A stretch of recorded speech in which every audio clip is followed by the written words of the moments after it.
D'un coût financier beaucoup plus élevé que les 3 précédents, ce 4e PND, Plan national de développement, reste fidèle à la ligne, celle d'accorder une place de choix à l'investissement privé.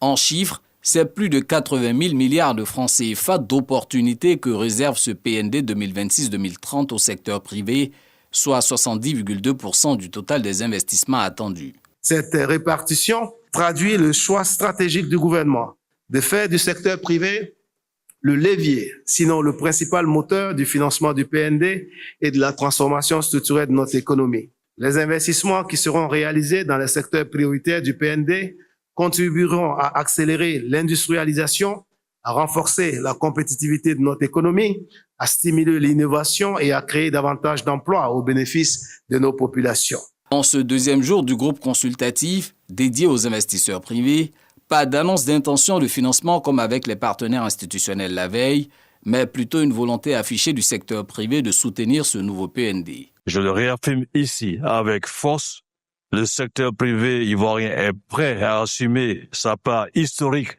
des investissements attendus de lui pour la réussite de ce plan, soit 80 614 milliards de francs CFA, environ 140 milliards de dollars.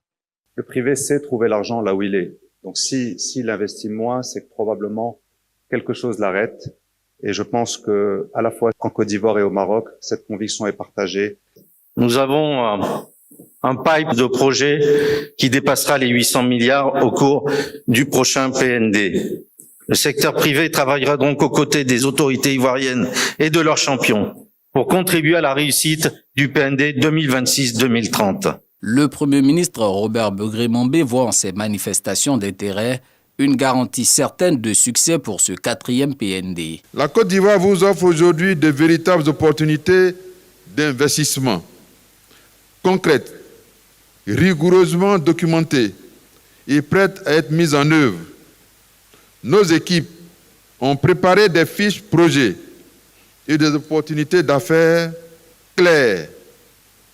Ces projets ont été sélectionnés pour leur viabilité économique, leur rentabilité et leur capacité à générer de la valeur, tant pour les investisseurs que pour la Côte d'Ivoire. En choisissant d'y investir, vous participerez à l'accélération de la transformation économique de la Côte d'Ivoire, tout en bénéficiant de perspectives de retour sur investissement à la hauteur de vos espérances. Je vous invite donc, avec force et conviction, à prendre résolument votre place dans cette grande aventure de croissance partagée. Et le chef du gouvernement de rassurer les milieux d'affaires de la volonté de l'État de poursuivre les réformes visant à améliorer le climat des affaires en Côte d'Ivoire.